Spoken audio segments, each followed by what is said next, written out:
आप सभी जानते हैं कि हाई स्कूल और सेकेंडरी के परिणाम घोषित हुए हैं और मुझे कहते हुए बहुत प्रसन्नता है कि जिस प्रकार शासकीय स्कूलों में क्वालिटी एजुकेशन पे हमारी सरकार जोर दे रही है, उसका परिणाम इस रिजल्ट में साफ दिखाई दे रहा है।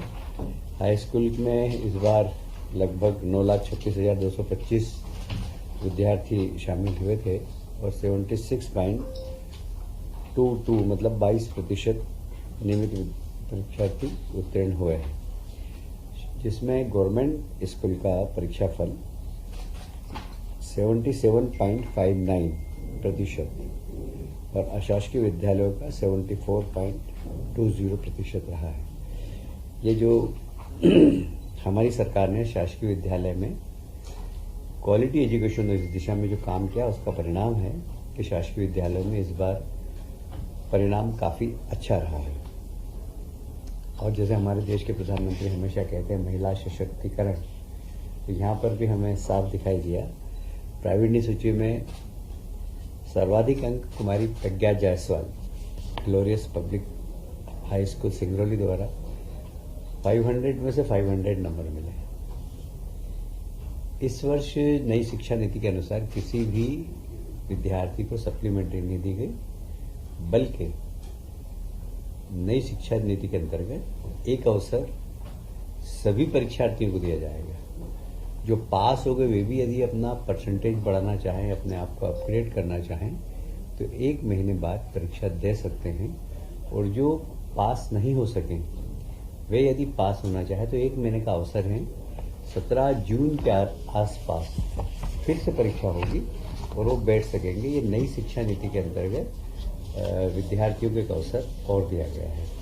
मध्य प्रदेश ऐसा करने वाला देश का तीसरा प्रदेश है और हमें ये बताते हुए प्रसन्नता है कि उसी प्रकार हायर सेकेंडरी स्कूल में भी लगभग 6,97,039 परीक्षार्थी शामिल हुए। इसमें भी 74.48% नियमित परीक्षार्थी उत्तीर्ण हुए हैं। यह परीक्षा परिणाम विगत 15 वर्षों में सबसे सर्वश्रेष्ठ है। मैं फिर कहना चाहूँगा कि हमारी सरकार ने इस बार स्कूल एजुकेशन में क्वालिटी एजुकेशन दे हम इस पर जोर दिया था। उसका परिणाम है कि हमारे जो बच्चों के रिजल्ट हैं वो बहुत अच्छे आए हैं। और इसमें भी मुझे कहते हुए बहुत प्रसन्नता है कि शासकीय विद्यालयों का परीक्षाफल फिर से 75.79% एवं अशासकीय विद्यालयों का 72.47% रहा। मतलब इसमें भी शासकीय विद्यालयों में बच्चों ने अच्छे नंबर मारे हैं। प्रावीण्य सूची में भी सर्वाधिक अंक कुमारी प्रियल द्विवेदी, जो कि शासकीय कन्या उच्चतर माध्यमिक विद्यालय अमरपाटन सतना जिले की हैं। उन्होंने 500 में से 492 अंक प्राप्त किए हैं। इसमें फिर से मैं दोहराऊंगा कि इस नई शिक्षा नीति के अंतर्गत किसी को भी सप्लीमेंट्री नहीं दी गई है। 1 माह बाद वो फिर से जो फेल हो गए हैं वह अपना रिजल्ट सुधारने के लिए जो नई शिक्षा नीति 2020 के अंतर्गत द्वितीय अवसर उनको मिलेगा और वो परीक्षा का आयोजन हम जून 17 के आसपास करेंगे। मुझे ये बताते हुए बहुत प्रसन्नता है कि गेहूं के उपार्जन में मध्य प्रदेश ने इस बार फिर से रिकॉर्ड तोड़ खरीदी की है। पिछली बार हमने लगभग 40 लाख मैट्रिक टन के आसपास की थी, पर इस बार जो बोनस प्रोत्साहन राशि दी है 175 प्रति क्विंटल, उसके कारण लोगों ने बाजार में गेहूं नहीं बेचा और शासकीय खरीदी केंद्र पर जाकर गेहूं बेचा है। Point number 1। पॉइंट नंबर 2, हमारी जो सिंचाई योजनाओं का लाभ अब गांव-गांव तक पहुंच रहा, हमारा सिंचाई का रकबा बढ़ रहा है। उससे भी बहुत साफ स्पष्ट होता है कि गेहूं का उपार्जन इस बार बहुत अच्छा हुआ, खेती बहुत अच्छी हुई है और इसलिए अच्छी तादाद में गेहूं खरीदा गया है। लगभग 5,85,000 किसानों से गत वर्ष 40 लाख मैट्रिक टन गेहूं का उपार्जन किया गया था। इस बार लगभग 8,76,000 से अधिक पंजीकृत किसानों से 15 मार्च से 5 मई की अवधि में किया गया है।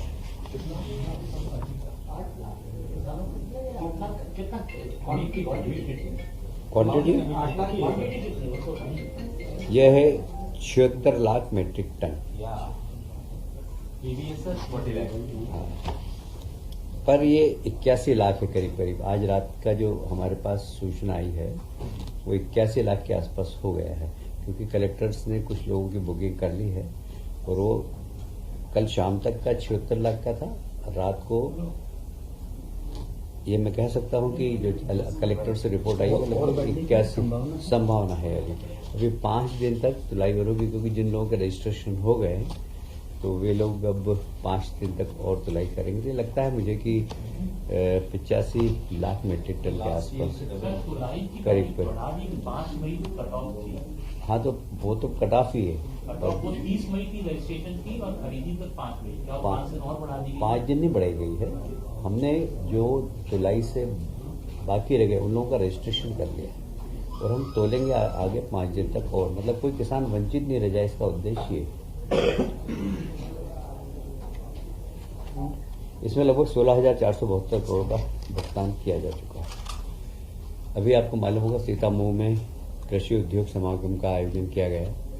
आधुनिक खेती, प्राकृतिक खेती, ऑर्गेनिक खेती, इसके ऊपर बहुत फोकस करते हुए उन्नत बीज कैसा हो, उन्नत खाद का कैसे आप उपयोग करें, कैसे कम खाद से ज़्यादा उत्पादन करें, इन सब बातों को ध्यान में रखते हुए एग्जीबिशन भी थी, एक स्टॉल भी लगाए गए। एग्रीकल्चर के नए नए जो तरीके से जो लोग किसानों ने काम किया उनके सत्र भी रखे गए। उन सब किसानों ने अपने अपने अनुभव किसानों के साथ शेयर किए और इसी प्रकार के देखिए हमारा जो मुख्य जीडीपी हमारी जो बढ़ती है वो खेती से बढ़ती है और खेती अगर उन्नत होगी तो हमारी जीडीपी भी बढ़ेगी और इसलिए हमारी सरकार इसके ऊपर बहुत फोकस कर रही है और माननीय मुख्यमंत्री जी स्वयं रुचि लेकर इन सब स्थानों पर जाकर और किसानों से मिल रहे हैं, किसानों से राय ले रहे हैं, किसानों के किस प्रकार की उनको तकलीफ है उसका आकलन कर रहे हैं और सरकार उनको किस प्रकार मददगार साबित हो सकती है इसके लिए वो प्रयास भी कर रहे हैं। इसीलिए कल सीतामऊ में बहुत अच्छा प्रयोग किया गया। वहाँ किसान आए, किसानों ने एग्जीबिशन को देखा। जो उन्नत किसान है, जो अच्छा किसान है, ऑर्गेनिक जिन्होंने खेती करते हैं उन्होंने किस प्रकार ऑर्गेनिक खेती की है, जो प्राकृतिक खेती कर रहे हैं उन लोगों के भी वहाँ पर डेमोन्स्ट्रेशन हुए हैं और कम खाद से अधिक उत्पादन कैसे हो इसके ऊपर कुछ साइंटिस्ट के वहाँ पर उद्बोधन भी हुए हैं। यह अभी 2 और होंगे, एक नरसिंहपुर में और एक सतना में। यह माह जून में आयोजित होंगे। हमारा उद्देश्य किसानों की आय बढ़े। प्रधानमंत्री जी अनेक बार बोलते हैं कि किसानों की आय डबल होना चाहिए। इस दिशा में हमारी सरकार बहुत गंभीर है और कैसे फूड प्रोसेसिंग यूनिट के माध्यम से हम किसान के उत्पादन को और ज़्यादा से ज़्यादा मूल्य वृद्धि कर सकें, इस दिशा में हमारी सरकार काम कर रही है।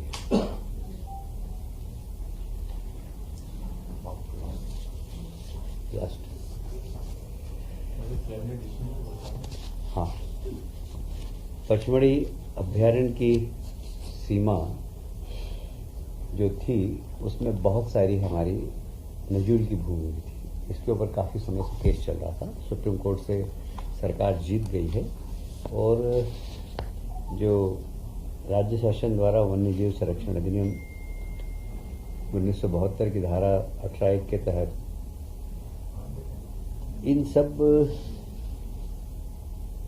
क्षेत्रों के अंदर विकास प्रतिबंधित था। वहाँ की पचमढ़ी नगर खुद वन भूमि में था, ऐसा वन विभाग का कहना था। पर जब इसके ऊपर इसकी नफ्ती की गई, फिर इसके ऊपर वन विभाग और सरकार के निर्णय पर थोड़ा सा डिस्प्यूट था, तो कोर्ट गए, हाई कोर्ट गए। हाई कोर्ट ने सरकार के पक्ष में निर्णय दिया और नजुल की भूमि लगभग 395.931 हेक्टर नजुल भूमि है। अब पचमढ़ी में नजुल भूमि मिलने के बाद हम पचमढ़ी में किस प्रकार पर्यटकों को और आकर्षित कर सकते हैं, इस भूमि का किस प्रकार हम उपयोग करके पचमढ़ी को राष्ट्रीय और अंतर्राष्ट्रीय स्तर पर एक पर्यटक स्थल बना सकें, इसके लिए हम लोग काम करेंगे।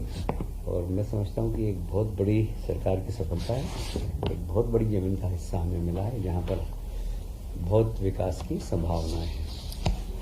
आप सभी जानते हैं कि नक्सलवाद के खिलाफ केंद्र सरकार, हमारे गृह मंत्री जी बहुत सक्रियता से काम कर रहे हैं और नक्सलवाद को ख़त्म करने का उन्होंने संकल्प लिया है कि 2026 तक हम नक्सलवाद ख़त्म कर देंगे। और आप देख भी रहे हैं कि नक्सलवादियों का लगातार समर्पण हो रहा है। मैं अभी रायपुर गया था तो वहाँ के मुख्यमंत्री जी से मैंने भेंट की, तो कह रहे थे कि इतना संपर्क कर रहे हैं हमसे कि हम समर्पण करना चाहते हैं, समर्पण करना चाहते हैं, मरना नहीं चाहते हैं, हमारे बच्चों का भविष्य बचाइए। तो अब दौड़ दौड़ के समर्पण के लिए नक्सलवादी सरकार के पास खबर भिजवा रहे हैं। ये एक बहुत बड़ा सरकार के मूवमेंट का असर हुआ है।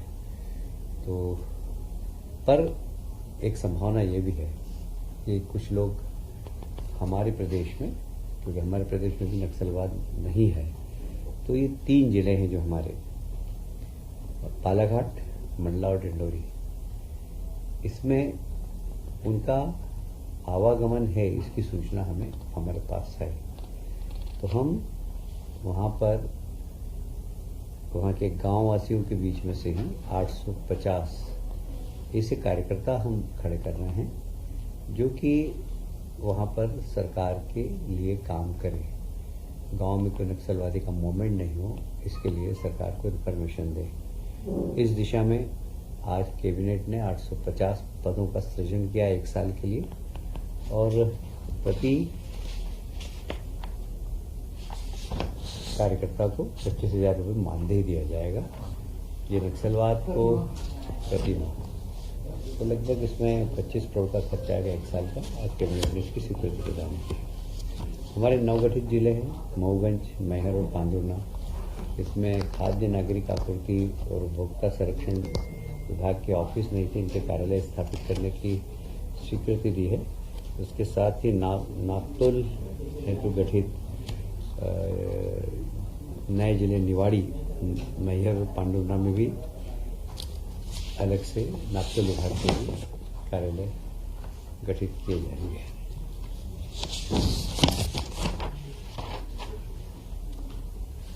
आप सभी जानते हैं कि ओलंपिक, पैरा ओलंपिक दिव्यांग लोगों का होता है, दिव्यांग बच्चे उसमें भाग लेते हैं। पेरिस फ्रांस में जब ओलंपिक खेल हुए थे तो फ्रांस में, तो भारत ने हॉकी में कांस्य पदक जीता था। उसमें हमारे यहाँ का एक खिलाड़ी था जिसने, विवेक सागर नाम था उसका, नर्मदापुरम का, उसको सरकार ने 1 करोड़ रुपए दिए थे। जब दिव्यांग लोगों का ओलंपिक हुआ उसमें भी हमारे यहाँ के 2 बच्चे, रुबीना फ्रांसिस व कपिल परमार, ये जूडो में और शूटिंग में इन लोगों ने भी मेडल जीता था। तो उनकी मांग थी कि हमें भी ओलंपियन की तरह हमें भी 1 करोड़ रुपए दिए जाए, जबकि इनको 50-50 लाख रुपये देता था केजरीवाल। तो आज माननीय मुख्यमंत्री जी ने इस विषय को लाकर और 1-1 करोड़ रुपये देने की घोषणा की है। इसकी स्वीकृति आज कैबिनेट में दे दी गई है। जिला पेंशन कार्यालय हर जिले के अंतर्गत है। आप सभी जानते हैं कि पेंशनरों की संख्या कम होती जा रही है और वहाँ कर्मचारियों की संख्या काफ़ी है और अब ऑनलाइन पेंशनरों की समस्या काफ़ी निराकरण हो रहा है, इसलिए मैन पावर कम लग रहा है। तो हम अब जिले के कार्यालय, जिले में कार्यालय रहेंगे अभी, पर उसमें मैन पावर अब कम करके वहाँ के कर्मचारी अगर दूसरे विभाग में लेना होगा तो वो लेंगे। और एक केंद्रीय पूरा पेंशन कार्यालय कंप्यूटराइज होगा और कोई भी उनकी समस्या होगी तो असिस्टेंट के लिए वहाँ पर जिले में कार्यालय होंगे, तो वहाँ उनकी संख्या कम करना और एक केंद्रीकृत पेंशन प्रकोष्ठ का हम यहाँ पर गठन करके और पेंशनरों को अच्छी सुविधा मिल सके, इसके लिए हम प्रयास कर रहे हैं।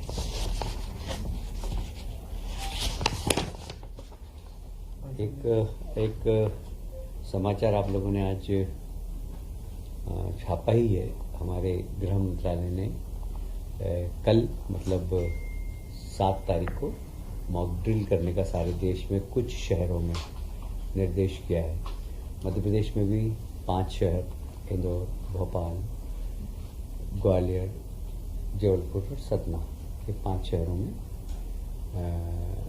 हम मॉक ड्रिल करने वाले हैं। मॉक ड्रिल की भी एसओपी आई नहीं है, खाली मॉक ड्रिल की जो पुरानी तैयारी है, जैसे पहले हम होमगार्ड, हमारे सोशल ऑर्गेनाइजेशन, इन सब के साथ युद्ध के दौरान जो खतरे होते हैं उससे समाज को अवगत कराएंगे और उसका मॉक ड्रिल के माध्यम से सायरन बजेगा, उस समय आपको क्या करना है, ये लोगों को शिक्षित करने का काम करेंगे।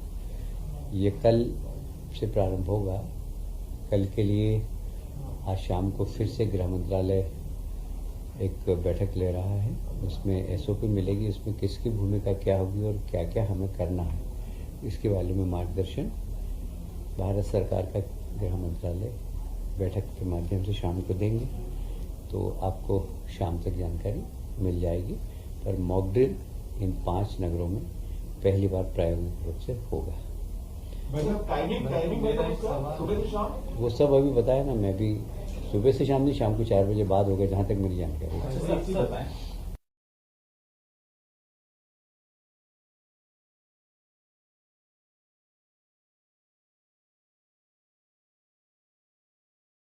देंगे और जवाबदारी भी देंगे और इनके आइडेंटिफिकेशन भी होगा वहाँ पर, जिससे कि